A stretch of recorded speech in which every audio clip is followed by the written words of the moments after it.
right. So, welcome everybody to our Ali Near Death and Spiritually Transformative Experiences Workshop. And my name is Catherine, and I'm so happy to be facilitator for this workshop. And I just want to introduce my friend. I just love her. Her name is Lynne McGinnis. And today is Lynn's 70th birthday. And I just want to say happy birthday to Lynn. And she's going to be our speaker for tonight. So she's a wonderful, wonderful woman. And so here's her bio. Lynne McGinnis is a former attorney who spent over 22 years with a large prosecuting agency, appearing in courts throughout her state. In late 2023, Lynn had a stress-related breakdown caused by overwork and imbalance in her life. In the spring of 2024, Lynn began to embark on a spiritual journey, which continues to unfold. Her ongoing spiritual awakening has inspired her to share her story and experiences with others who feel called to find the inner peace and unconditional love that lies beyond the material world.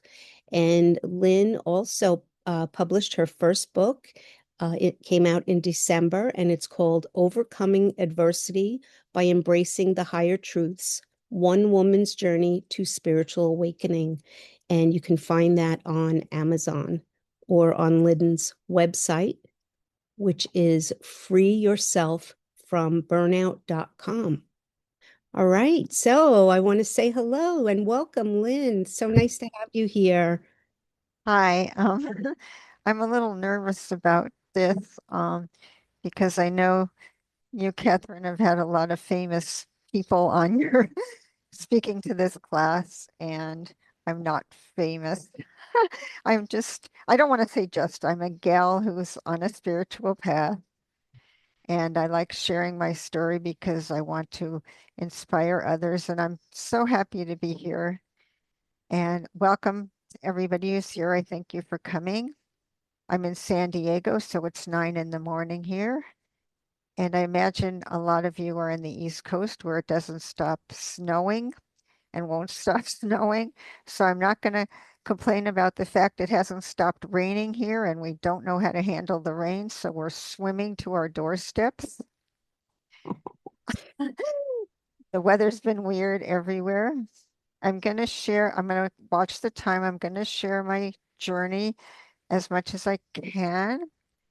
But I always like to preface it by saying, in case I don't keep saying this during my sharing time, that this is my journey. And when I speak of what are truths for me, I'm not asking anybody to accept any of this or believe any of this. I said in a group last night, there are over 8 billion people in the world. It's probably close to 9 billion now. And for every person, there's a different journey. And a lot of them, it doesn't even include a spiritual journey. So this is what happened to me. This is what works for me. But if you want to turn this off and say, this gal's lost her mind, that's fine too. If you want to say, wow, this is amazing, that's fine too. Each person finds their own path, but this is what happened to me. So I always like to preface it by saying that because I'm not here to tell anybody to believe anything or to tell anybody what to do. If you want further information about anything I've done, you can go to my website, and the website's actually a donation-based service to talk to people who are suffering or are experiencing stress-related work issues or any stress related issues and want to talk to me about what I did or just want to, it's a way to contact me even if you don't have any stress related issues. So I'm going to try not to spend a lot of time on the parts that I felt didn't go well because it came all into perspective for me in December of 2024, but I will share a little about it because it's important to my journey. I was born on this date in 1956. I have two brothers, one born in 1957 and one in 1959. My father passed in April 2020 from old age. He was 94. It had nothing to do with COVID. And my mother will be 98 in April, and she's had dementia since she was 88, so since 2016. And she lives in Los Angeles. I was I was raised in Pacific Palisades where the fires were, if anybody remembers the fires from January of 2025. My childhood home and my mother, where she was living and where one of my brothers was living, burned down in the fires. And I'm not saying that so people can feel sorry for me. I'm saying that because being on a spiritual path doesn't mean nothing bad will happen or or that there isn't, sadness. But I do want to share that because that is where I grew up. And I never went back there after the fires, nor did I look at the pictures. The family members are fine, and I'm grateful for that. But that is where I grew up, and I grew up in a very affluent neighborhood. I've never wanted for material things. So I'm very grateful for that. When we were children, my mother has always been very anxious person until she got dementia. And my father, not so anxious, but he was rather distant. He was a functioning alcoholic, which means that they worked and he worked, but he would come back and drink, and my mother would drink. And when we were a little older, he'd take us to dinner and stuff, and he would drink before dinner and drink on the way at dinner, and the driving was not too good. My mother and I had a lot of problems because, and I'll explain how this all played out later, but she was anxious even before I was born. She was just a very anxious person. The first thing I'll say about my mother and I is that, well, let me start at the beginning. My parents, as far as I know, have always been atheists and hardcore atheists to the point where they will tell you that if you believe in God, you're stupid, delusional, or insane. They were told us children that God was for people who were afraid of death or just stupid to comfort themselves. I understand where they were coming from. My history is Jewish, and there were relatives killed in the Holocaust, and they didn't understand human suffering. And their concept of a God at that time was like a man in the sky concept type of God. And why would this man in the sky allow human suffering? So as a child, I believe that because we're children and this is our parents. And I believe that also because they were theoretical physicists.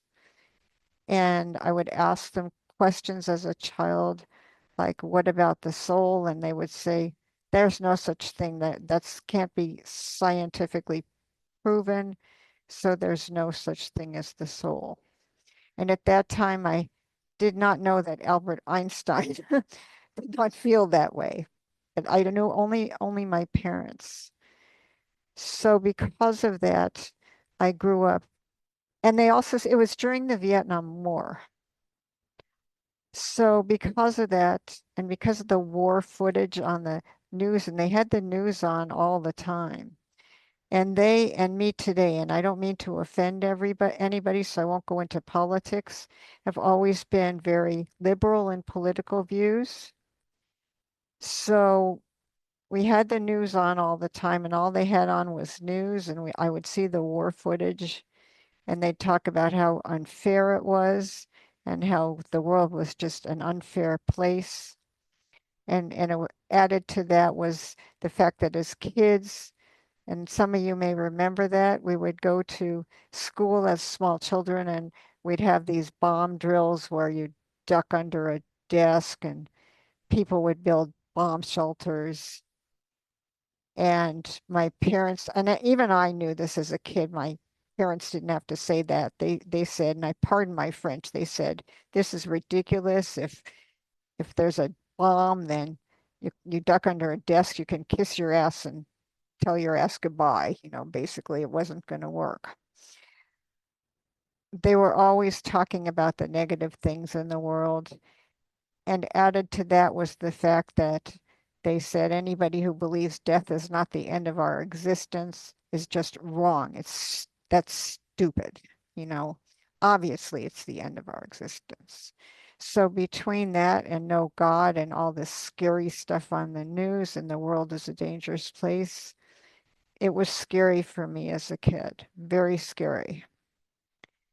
The other thing that was going on in my childhood is that my mother decided, and even before I was born, and I'll explain later how I knew that I was the first child, that there was something, and I use this terminology, there was, quote, something wrong with me, that this baby and this child was defective in some way. And when I say defective, I mean had some kind of mental or emotional problems. And just something was not right in the child. So at a very young age, when I had some spiritual memories, and that was part of the reason they thought I was defective, the belief in that grew.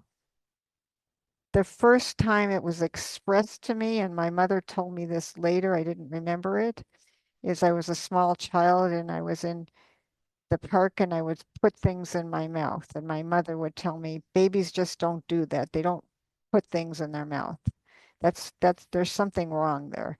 And my husband and I don't have children. We never wanted children. So I can't speak to whether we didn't have children because I knew I would not be a good mother at that same age. But she had children. They didn't want to have children, but in that time period, parents had children, couples had children. So they decided there was something defective and they made that clear to me. So when I started having the spiritual memories, and there were a few of them, and I'll explain why later, I told my mother from a very young age that I was really a boy and there was some kind of operation on me and I had been turned into a girl and that was wrong. And I asked them to reverse the operation and put me back in the right body that I belonged in. I was really a boy. There's something where I used to have dreams about this, and they would say, "What is wrong with you? You're not a boy." I started picking fights with other kids. I would also have wonderful things happen. I would look outside at the stars and I would say, "There's got to be something out there besides human beings." I love science fiction. I love the idea of dimensional travel and time travel. I read science fiction books about, I don't know if who's heard of it. It's called a Mobius strip, where it's like an infinity symbol. And I would say this is how there's dimensional travel and time travel by this Mobius strip, but I didn't tell anybody I felt this way. And I would be in the yard and I would think I could fly and I would imagine spacecraft coming into the yard and visiting us. And so I had some good childhood memories. As I got older, they kept saying I was defective. When I was 4, they sent me to a psychiatrist because of this, insisting I was a boy, and because I fought with another kid. They said the fight was all my fault. I don't think it was. And being sent to a psychiatrist when you're 4, it's like, I know what a psychiatrist is. I was 4 and it was embarrassing. And I could tell the psychiatrist didn't think there was anything wrong with me, but it was still embarrassing. As I grew up, as into teenagerhood, the talk to me about being defective made me afraid of other children. I'm very small, so I was bullied a lot. I, they bullied me, and they especially bullied me because I had a long last name. And because in Pacific Palisades, the number of Jewish children in Pacific Palisades could be counted on one hand. So they would call me, I won't repeat the names they called me, derogatory terms for Jewish people. So that and my smallness and my shyness made me the subject of bullies. I didn't have many friends, and I'm not telling this. So I started to see myself as a victim. Poor me, poor me, poor me. I also developed this horrible fear of death. It was a horrible fear of death. Panic, absolute panic. The first time I remember, and the poor me thing, and I'll go back, I didn't understand why my brothers exhibited some strange behavior and they weren't being sent to psychiatrists. I developed this horrible fear of death that first surfaced when I was about 10 and I went to camp. I was bullied, and this was 1966, so 20 years after World War II ended, 21 years. They showed us, and I still can't figure out why, a movie called Let My People Go, which contained grisly footage of the Holocaust. There was no religion in that camp, although it was a Jewish camp. And it gave me nightmares. It was traumatic. And then my fear of death started. So as I was afraid of death, as a little kid, I used to tell myself from age 10 to 13, I was a kid, so I decided, well, by the time I'm 40, they will have developed a pill to have us live forever, and then I'll never die. That comforted me till I was about 13 when I was alone and the fear came back, the panic came back, and I thought that thought. And then I realized I'm an unhappy kid. I don't want to live forever. And then the two choices, living forever or dying, neither of them was pleasant. And I don't know how I got out of that panic, but it was awful. I remember myself as mostly being unhappy, although I don't know if that's true because of not having any friends, because of having these fears. And I won't go into the details because I don't want to spend the whole time on a sob story. But I knew nothing about religion except for Passover when we went with another family and to have a Seder, and which is a Passover dinner for those who don't know. And my brother and father spent it, my middle brother, who's still an atheist, spent it telling ethnic jokes and saying, can't we eat now? Can't we get the service over with? I knew nothing about the Jewish religion. They did not teach it in the camp we went to, which was Jewish Centers Association. I knew nothing about it. I knew nothing about Christianity. I knew nothing about any other religion. So I didn't know anything except that God was not real. That's all I knew. So as I got older, starting at about age 10, my mother was fat as a kid, and I understand that now. She decided I'm 5'2", and she decided I could not weigh any more than 95 pounds. So every time I weighed more than 95 pounds, she'd put me on a diet. And again, why aren't my brothers on a diet? And I didn't like this because I was so unhappy. I developed food as a comfort, and I was always thinking about food. Then I started always thinking about body weight, and I always started thinking about age because of this death thing. I started thinking about age. I went through my teenage years, and I'm going to try to go to this quickly, through this quickly. As it got, as I got older, I began to rebel, and my mom and I screamed at each other. I'd call her names. I'd say, "I wish you were dead," and she'd scream back. She sent me back to a psychiatrist when I was 16 to have a battery of psychological tests to see what the heck was wrong with me. And I don't know what the test showed. But then she sent me to a psychiatrist who put me on Thorazine, which was an antipsychotic, and it made me a zombie. So I stopped seeing the psychiatrist. When I was 18, I went away to college at UC Santa Cruz. No, when I was 17, I went to France. I'd always loved French. So I took 2 years of French. I went away to France to live at a school in a small town. And what was interesting about my trip to France is I met my mother. I thought that would be a good idea. We could travel through Europe. Not a good idea because we continued to fight. But when I was in France, my mother was reading the maps. She could not read the maps. And I picked up the map and I said, I can read this map. And I didn't know that much French. And I just said, this is where you go, this is where you go, this is where you go, this is where you go. It's like I knew the whole city of Paris. It was interesting. During my time in France, toward the end of my time there, and I was bullied there, but during the time I had an amazing experience there, which I didn't understand. I was taking a walk, it was May. I came back to Los Angeles in June, but I was walking in some poppy fields. It was poppy season. And all of a sudden, I felt like this extreme peace come over me, like this unconditional love.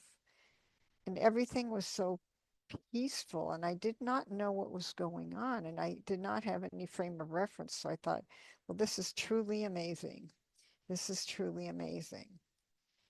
And it didn't last, but it stuck with me. The following year, I went off to UC Santa Cruz to college. And I'm skipping a lot because I didn't get into Berkeley or Stanford. I wanted to go to Berkeley or Stanford. I was there and I had picked up running as a sport. I distance running. I got had the issue with the weight and stuff, so I started running compulsively. And then I got anorexic. I got back to 82, I got down to 82 pounds, which is dangerously low.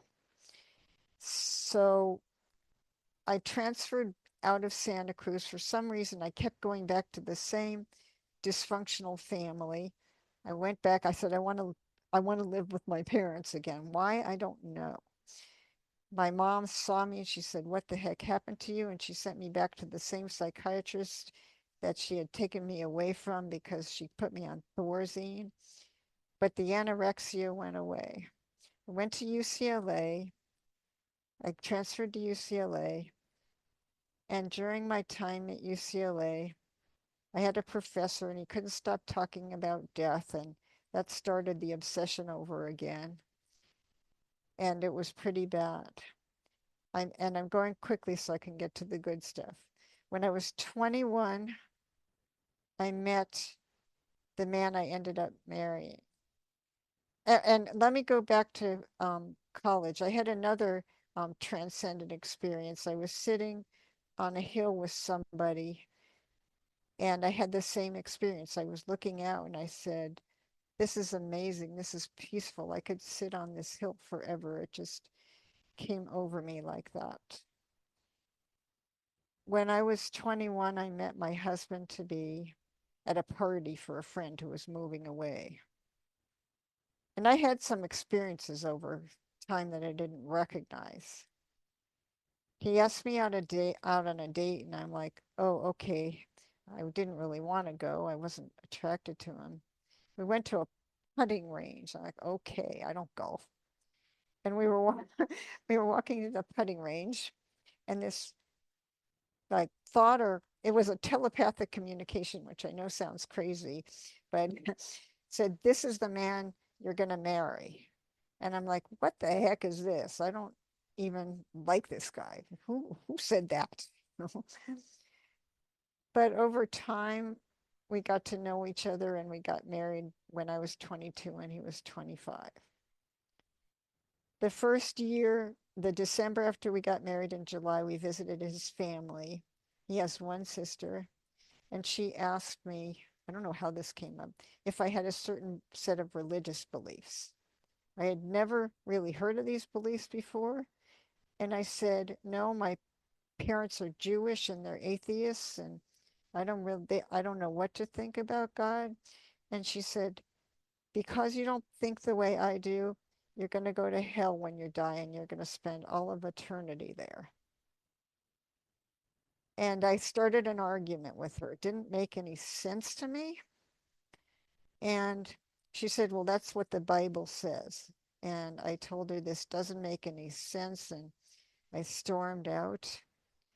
And now I had two horrible alternatives to what happens when we die. That did not please me at all. And I didn't know there was anything else but those two alternatives. So I shoved it out of my mind. Went to law school, got very involved in the competition of law school because I wanted to be the best. Everybody wanted to be the best. It was very, very competitive. We all wanted to be the top of the class because the goal was to get into these large law firms, make a lot of money, retire when you're 35 and go out on your yacht and whatever it is. I mean, it was a rat race. And I hear a plane outside, so I'm slowing down. I got into the rat race and I did very well in school. I was near the top of my class. I went to the interviews like everybody else did. I did not get job offers. And there again went the I'm not good enough. I'm a victim. Why are these people getting offers and I'm not? I back to the all the feeling sorry for myself I had gone through all these years back to, and I was always feeling sorry for myself. And one time during my marriage to my husband, very early on I started crying and said, "Why is everything so wonderful for you and my life sucks? It's not fair." Because I had been taught everything was unfair. So I went through this rat race and then I got a job and I got a series of jobs. None of them worked out. I got fired a couple of times, and then some situations I was in collapsed. And at 27, my husband got a job in San Diego, and we moved to San Diego, which was fine for me. And then another job collapsed. I finally started working for myself at age 29. Didn't know what I was doing. At age 30, I was working on a project with someone. It was May 1st, 1986. I was driving to work to on the freeway in the right two lanes to meet this guy for the fun project we were working on. All of a sudden I thought I'm gonna die someday. Just came out of nowhere. And I had been bummed out about turning 30 of all things. I passed out in the car. I passed out because I got a panic attack. Went flying across the freeway, hit a median divide, and when I came to, the car was totaled. I did not hit anybody, and I was not injured. But I had this panic attack over the thought of death. I didn't know what had happened, so I was sent to the emergency room to a neurologist, and they found out it was a panic attack. I started on some medication and saw a psychiatrist. I would think that this would change my trajectory of my thinking patterns. It didn't. I went to a behavior modification program and they said this is behavioral as well as chemical. I said, no, it's not. And I got kicked out of the behavior program. In 1988, I went to a 12-step program. They said, turn to a higher power. And I said, there is no higher power. This is bullshit. And I got kicked out of the 12-step program. I spent another 6 years feeling sorry for myself, victim, hoping I would have panic attacks so people would pay attention to me. 36 years of feeling sorry for myself. In 1992, something happened, a touching event, and all of a sudden it was like, I am tired of feeling sorry for myself. So I remembered the 12-step program and I said, I'm going back to this because I want to see what spirituality is all about. So I went to the 12-step program and I ultimately went to one for eating disorders. I was still focused on my age, my weight, and my body image. That was not going away. I was still did not like myself. That was a fundamental problem through all this. I was looking to the outer world for self-love, which just was not working. And I went to a spiritual center that taught God is love. I'm like, because a friend in the 12-step program told me about it. And I had never heard that concept before, that God is not a person, God is everywhere, and God is consciousness, and God is love. So I went to the spiritual center. The whole time I was in the 12-step program, which was about 9 years, I was still trying to like be a somebody in the 12-step program, be a somebody in the spiritual center, be a somebody in the legal community, be a somebody in the spiritual community. I never dropped the thinking patterns that had been keeping me stuck for 36 years. I did have some amazing things happen, which provided the foundation for where I'm at today. I made a friend in the first 12-step program I was in, which was adult children of alcoholics. And for the first time, I confided in somebody that I was terrified of dying. And she said, "Well, what do you think happens when we die?" And I said, "Well, my parents told me we cease to exist, and my sister-in-law told me I'm going to hell. And since the idea of hell is so ludicrous to me, that good people would go to hell for not having religious beliefs that shared hers, I think it's nothing. It's no, what I said is it's got to be nothing. It's nothingness. We ceased." And she told me those aren't the only alternatives. And I said, "Really?" And she said, "I have a book I want you. Would you read a book if I give you a book?" And I said, "Yes, I'd love to." And she gave me a book called Life After Life, and it was a book by Dr. Raymond Moody about near-death experiences, which I knew had never heard. And she said, "I want you to read this." And I read the book, and I was like, oh my gosh, this just amazed me. It amazed me. I couldn't believe that it could be something besides hell or nothing. And I started to have hope, and the fear started to lessen. And I read the book on near-death experiences. The next thing that happened was I was looking, I was still, and I'll get back to that in a minute. In 1994, I was in this spiritual center, and I still had the mother parents' voice chirping in my head, "But you can't believe in God. You're stupid. There's suffering."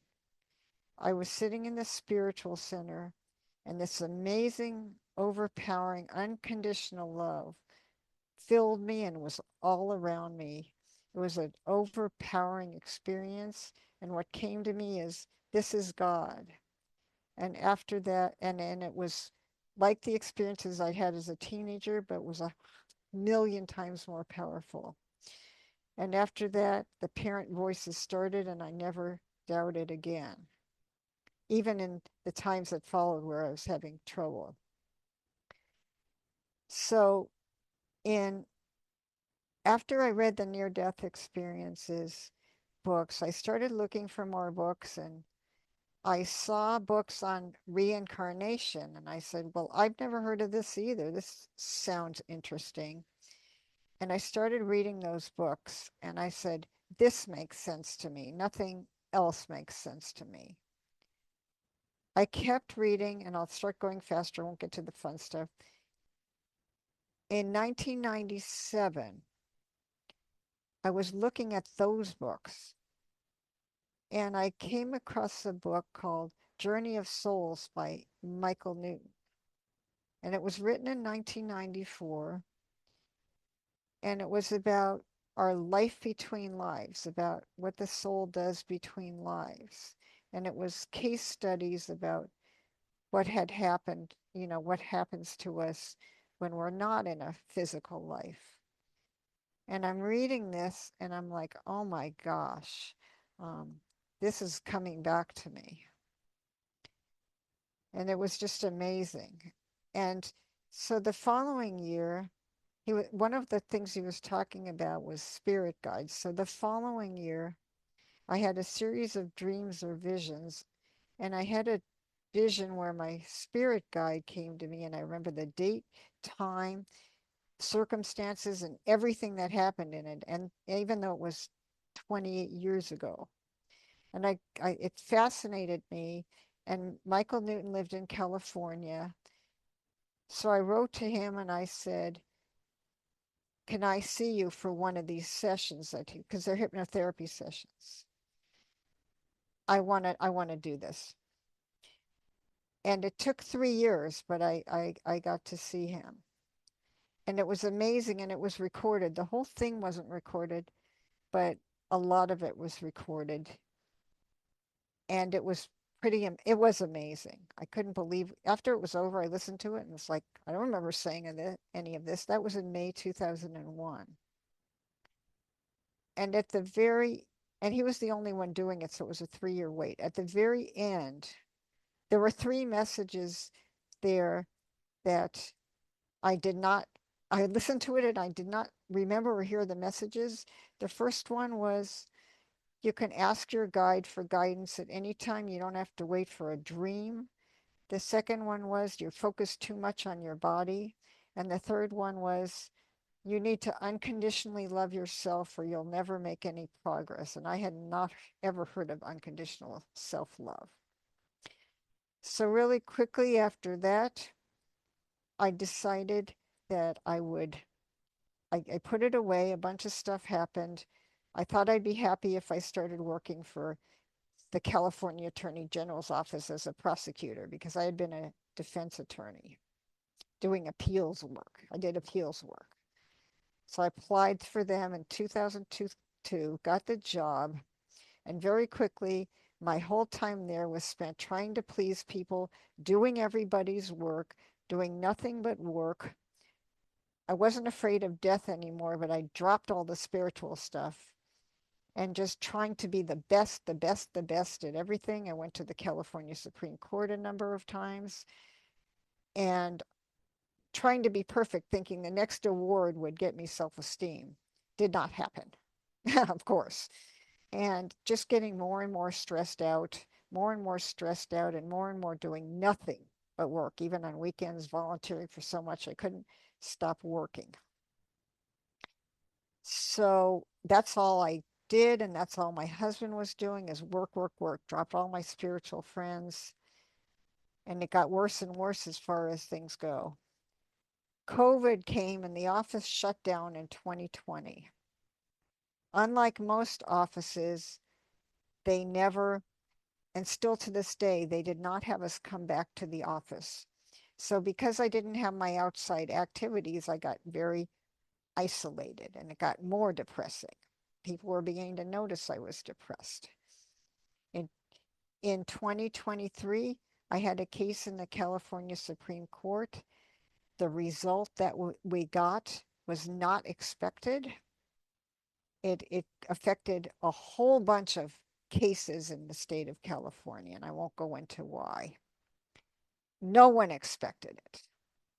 And I did an excellent job. No one expected this result. The opinion came out in November, the end of November.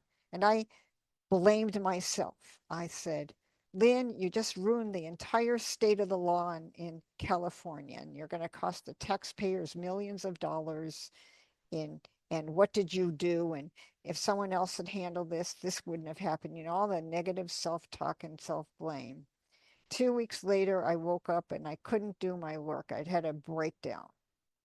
I had a complete breakdown. I didn't know what to do about this. It was a true, what they call dark night of the soul. Nothing like this had ever happened. So I thought I'd have to be psychiatrically committed. My husband found an outpatient program for me. It was a senior outpatient program, and I told him, I don't want a senior program. This has nothing to do with my age. And he kind of insisted. I'm like, okay. So in that program, for the first time, I learned the cognitive distortions, they call it, that lead to anxiety and depression. The I'm not good enough, the catastrophic thinking, the negative self-talk. They had us make thought records, like where are your thoughts going, things like that. So that lifted me out of a lot of the anxiety and depression. I was in there but for 3 months. By the end, I was lifted out enough that listening to other people was beginning to get me depressed again, like because the people there were talking about, and then we had a nurse there who treated us like babies, and they were beginning to talk about things that people of our age talk about, and that is falls, you know, dementia, um, you know, I was doing hours, I do an hour of exercise 6 days a week, and they'd say, see if you can take a 10-minute walk and baby talk. And, things like you got to put up rails because you're going to fall, all the negative stuff. And then people who were still depressed were saying they were suicidal. They were they were afraid of dying. And for the first time, these death thoughts came back. And I felt incomplete. So toward the end of the program, it came to me, you've got to you've got to do the spirituality again and do the work this time. Don't just drop it. Do the work. And so I started getting like guidance. I knew know now is guidance. And the first guidance I got was, and Michael Newton had only saw 7,000 people in the time he did this, and he did these sessions from 1968 to the end of 2001. So I was really blessed to be one of the 7,000. That's not many people in the world. So the first thing I did was I reread his two books, and then I remembered that I still had this recording, which was on a cassette tape, and I had a cassette player. I re-listened to the recording. And this time, those three messages sunk in. Like, oh my gosh, I wish I had listened to this in 2001, but I just wasn't ready for it. But I know now that if I hadn't done all this in 2001, I would have had nothing to go to in 2024 when I came out of the cognitive problems. So I'm so grateful I did it in the 90s. So I listened to this and I said, oh my gosh, this is incredible. And just listening to this began to change me. I suddenly realized, oh, yeah, I had this experience. I had forgotten all about this experience. I had forgotten I can ask my spirit guide for help. I'd forgotten the unconditional self love. I had forgotten not to obsess about my body. I'd forgotten there's more than what I'm going through. So as soon as I started asking for guidance and things began to transform, I began to transform. The body image stuff began to go away. I stopped I stopped thinking about food. I stopped thinking about age. I began to feel more and more peace. And I just things began to change. And I had between 2001 and 2024, 23 years, I never told anybody about this session with Michael Newton, even my husband. I did not tell a single person, even in the spiritual communities I was in. I saw a therapist who was referred to me by the program, and she's an extremely spiritual person, even though she can't share it. I said, you're going to think I'm crazy, but I want to tell you something. Will you read this book? Because she had been talking about like talking to her friends about past lives. And I said, will you read this book? And she said, sure. And I gave her Journey of Souls. And she said, this is amazing. I gave this to my friends to read. And I said, okay, well, please don't think I'm crazy, but but I had one of these sessions. Will you listen to the recording? And she listened to it and we started to talk about it. In August, and I'll go really quickly, I'm thinking that Michael Newton was 70 when I saw him in 2001. It's now 2024. What happened to him? And I was thinking, okay, there are these 7,000 people. This is interesting. And that. I thought that was that. There were these books. And Journey of Souls still sells 20 copies a day, even to this day. I didn't know that. What happened with Michael Noon? So I looked him up. He'd be 90 something in 2024. I looked him up and he passed in 2016. But I was pleasantly surprised to learn that before he passed, he started teaching his methods to others. And that as of 2024, there were 200 facilitators doing this work around the world, and over 70,000 people had these sessions, and that they were still available today. So I thought, wow. In November, something happened that led me to know that I wanted to repeat the process. Someone posted something on a Facebook group that it had really changed since 2001 because his methods were pretty rigid. It had changed a lot since 2001. So through a series of events, and I won't go through all the details, I was led to someone in Los Angeles who I still think is the best facilitator of the 200. Nobody matches him.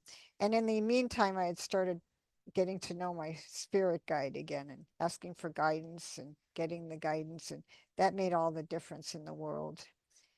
I repeated the process. I went up to Los Angeles. I didn't want to do it by Zoom. And I repeated the process in December 2nd or 3rd of 2024. And the difference between 2024 and 2001, I can't even start to explain it. People talk about near-death experiences, and I can't compare because I don't have a near-death experience. I've never had one. I can say from what I've heard that it's a near-death experience without the dying part. Because the minute I because they take you to this took me to the spirit world or the life between lives. And from the minute I was there, I was saying, I'm home, I'm home, this is home. This was my soul's true home.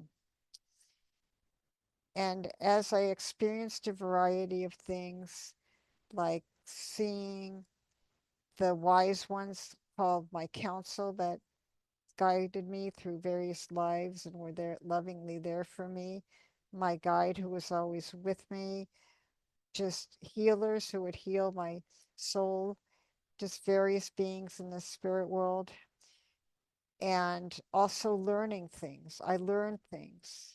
Between the sessions, I saw and re-experience. I say re-experience because it was an experience I'd had. Why exactly I'd there were the I saw that everything was my soul's choice and my family's soul's choice. Why exactly the family was together? Why my mother was anxious? Why I was um, why I had made the choice to be bullied and told I was not good enough. And it was all about, for me, it was all about learning unconditional self-love. That was what the number one thing I was here for this time, was to learn unconditional self-love in human form. And that the only way to do that was to experience the opposite of that, because otherwise I'd be depending on love from others. So unconditional love self-love was going to be learned the hard way. I because that's the way for me to learn, because it was going to come from within. It was not going to come from another person. I learned that I had a soul group that, and again, this is me. We all have soul groups, that there were 6 souls in my soul group, that my soul group was not with me this time in this life for the same reason.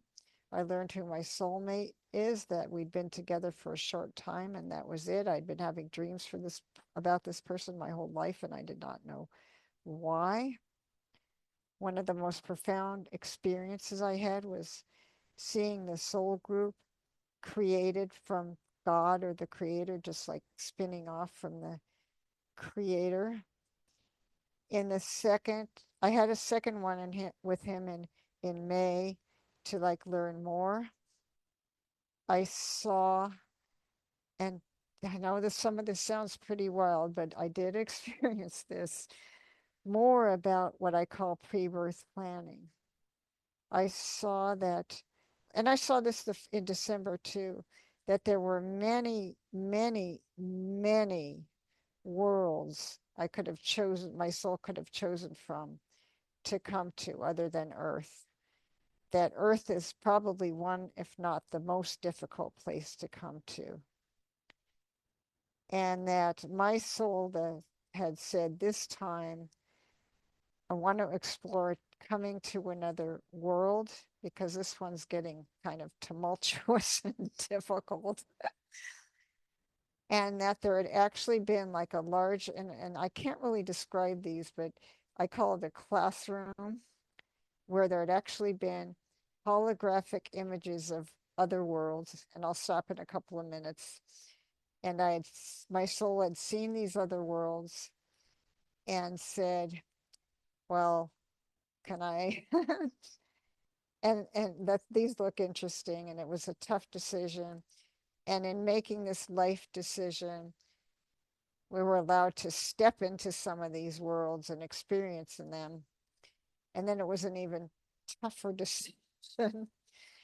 And that the wise ones or council that participated in these decisions, there are normally three of them, but there are four more in my council, and they come forward when there's major decisions, and I'd ask them to come forward to make the decision. And then I'd finally made the decision to come back here at least once more because that's the best place for learning, that I would not go to one of these other worlds. And after this, and I'll stop with one at the end of both of them. I had like a tour of the spirit world where just saw some amazing things. Like I saw tunnels of light or portals where souls would go into the spirit world when after passing and out when they were coming into the human form. I saw my soul come into my baby Lynne life, the soul come into the body when my mother was 7 months pregnant. And the whole thing was like amazing. And what ended up happening, and then I'll stop, is that since these experiences, they just paved the way for all sorts of spiritual experiences. And I'm constantly having spiritual experiences, which I won't go into because there's no time for them. I'm always connecting with my spirit guide. I can always feel the unconditional love when I meditate. I get guidance through various means. I starting to see things which I didn't see before. The most important thing in this life is, and it doesn't always work, is the understanding, the deep understanding for me, the knowledge rather than the belief. And again, I speak for me, that I am more than this body, that I am an eternal soul, that I am an eternal being, that I am unconditional love. And what this means for me, in addition to I have nothing to fear about death or aging or anything else, is that since I am this, everybody else is this. Everybody else. So the worst person on earth who's really gotten into the ego and is awful and I don't like what they're doing, that's who they are too. So I care about suffering. I care about the human condition, but I really make my best to like try to reach the soul in those persons through meditation because that's who they are.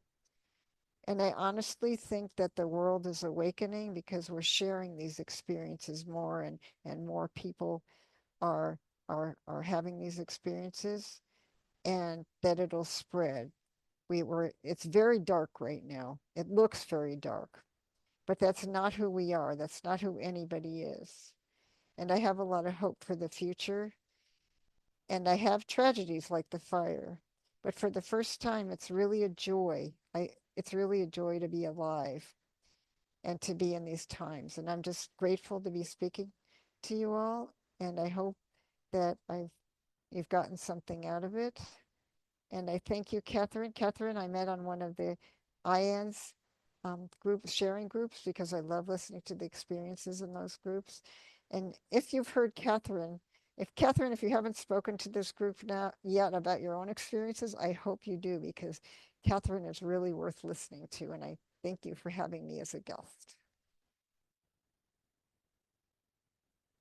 Oh my goodness. Thank you so much, Lynn. What a story. That was so beautiful. And thank you so much. And I love how you left it off. You have hope for the future, and it is a joy to be alive. I mean, that is such a beautiful way to end your story. I know it was a long haul for many years, right? It's like, I think it happens to most of us, though. It's like you trudge through it all and you just come up against all different things, right? And we just, I think as humans, we're stubborn. I know I am. I'm very stubborn, and I'll be the first to say my guides are the most patient beings there are to have me under their wings. So, Lynn, thank you so much, and for being here on your 70th birthday too. It is such a blessing to have you. I wrote so much down. Oh my God. So, the three things I wanted to ask you again were just to be clear, in that first Life Between Lives session, it's called Life Between Lives, right? The sessions. Yeah, it's called LBL for short. Okay. Um, So the three things that you learned that they wanted you to remember: ask for guidance, don't wait for a dream, right? To just ask directly. And then stop focusing on the body or the material things, the physical, right. right? And to remember to love yourself unconditionally, right? Yeah, it was basically that if until I love myself unconditionally, I'd be stuck. I would make no real progress. Okay. That was the number one. I had to start with that. Yeah. Yeah. That I've heard. Yeah. That was a big one for me too in my life. Unconditional love, to learn to love myself. And I think that coming into the human body, right? We make a agreement that we're going to forget who we truly are. So we forget that we're love, right? And then we come into this human body and maybe we remember. I think as young children, we do remember because babies are just so full of love, right? So I think they're very connected to their higher self or the divine when they're very young. And they also have memories of past lives, right? And I think that's what you were going through as a young child. You were Yeah, remembering. I was a man, and I learned in my session with Dr. Noon, I forgot to mention, I was a man in my past life, the past life he took me to, Yeah, and it was the most recent one, and the death was very young, and I came yeah. in with that memory, and I'm like thinking I'm And a that's why you boy. were Yeah, remembering that as a yeah. kid. And you were verbalizing that to your parents who had no understanding about anything.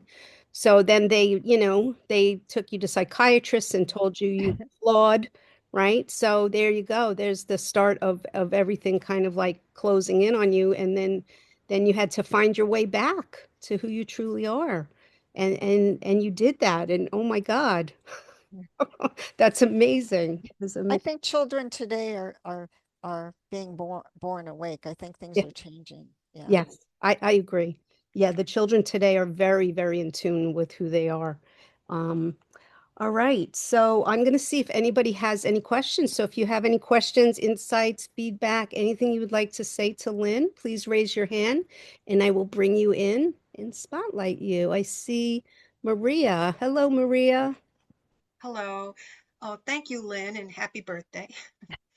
Um, I was curious about the session that you had, um, uh, the original, the actual process. Is that one where they talk to you? Are you in a relaxed state? Are you hypnotized? Is it drug induced? How does it actually start? The Well, procedure? it's called hypnosis, but it's not stage hypnosis. It's basically taking you beyond your right brain and into what they call the theta state of awareness. And there is also past life regression, which I've done, which is a hypnosis, which is not quite as high.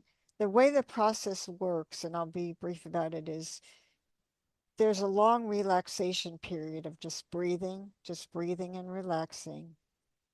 And then when I'm relaxed enough, or the client is, and they call themselves facilitators because they don't lead, they just say what's happening next, what's happening next. They had me, and this is how Michael Newton did it, and how the person I saw did it. They say visualize a staircase, or think of a staircase. You don't have to be visual, for every year of your life. And I was 45 at the time, so he said start at stair 45 and go down, down, down. When I got to about 10, he said, stop, think of a happy moment at this age and describe that to me. And then we do that for a few minutes, and you go down to about age 6. Then you go down, down, down. When they get to 1, age 1, they go count down the months, and they count down. Then they say, now go beyond, back to your mother's womb. And they start asking a lot of questions about that. And the descriptions just start coming. They just start coming. Things just come out. And it's always say the first thing you think of. Don't think of anything. Just talk. And stuff just starts coming out. Now, And, can I ask a question, Lynn? Are you able yeah, at that point, because I know everybody's different in how they experience things. So some people are very visual. So are you seeing scenes and also hearing, or are you more hearing or getting neither. Neither. It's a knowing. knowing, right? I was not visual at Hmm. all. It was Hmm. a knowledge. It's and a feeling, a feeling. And it would just pop in. It would Right? just pop in. So I just say it and started describing these things.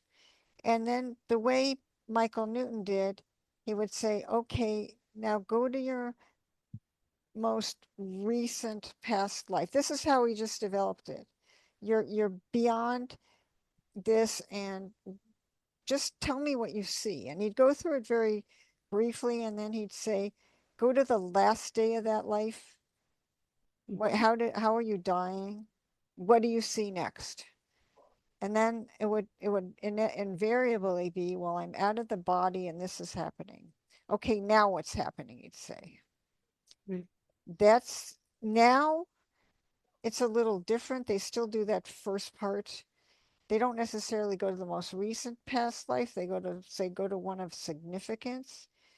And my December session, because of the way it unfolded, it didn't happen that way. I didn't go to a past life because something happened where I went straight to the spirit world. And I described something, and he asked, do you need to go to a past life? And I said, no, I'm already here. And we just went from there. So that's basically the process. My other question would be then, how did you recognize a spiritual guide? Who is your How, spiritual guide? who is well, briefly, um, well, if you haven't met the guide before, it's the guide is almost always the first.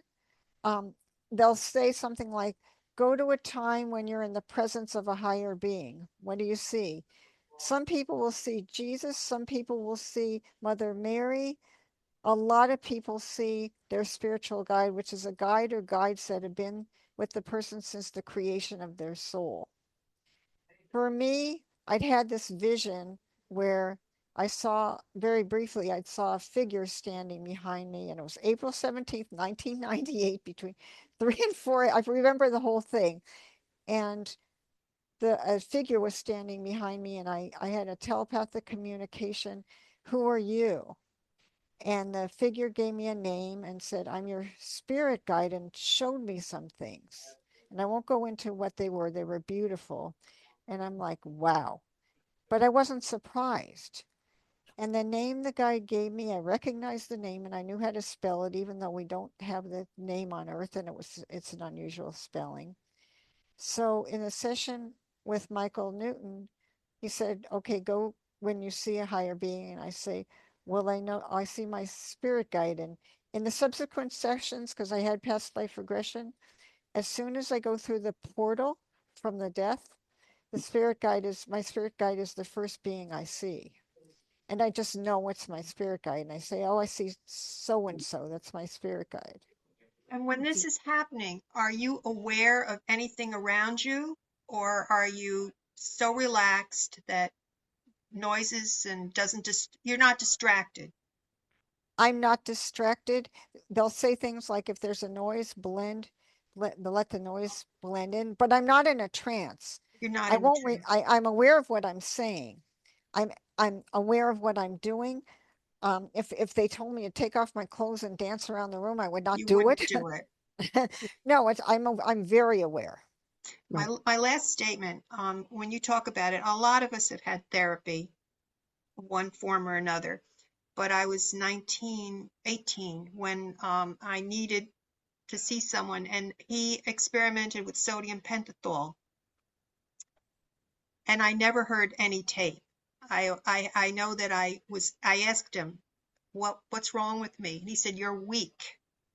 And I remember that the rest of my life. But I Mm. remember that I stopped seeing this therapist after that because he was, Abusive. I don't know Oh what yeah. he was. Emotion. But he did say you're weak, and that's something to remember your entire life. Oh But my what I gosh. like about your story, your life, is you were the way most of us are, trying to control our lives, and you worked very hard at it. And it was, and you were looking, I always thought, like, I went to those 3-step meetings, to those 12-step meetings too, and I got irritated because I kept hearing the same stories over and over again. And I thought we're victims, right?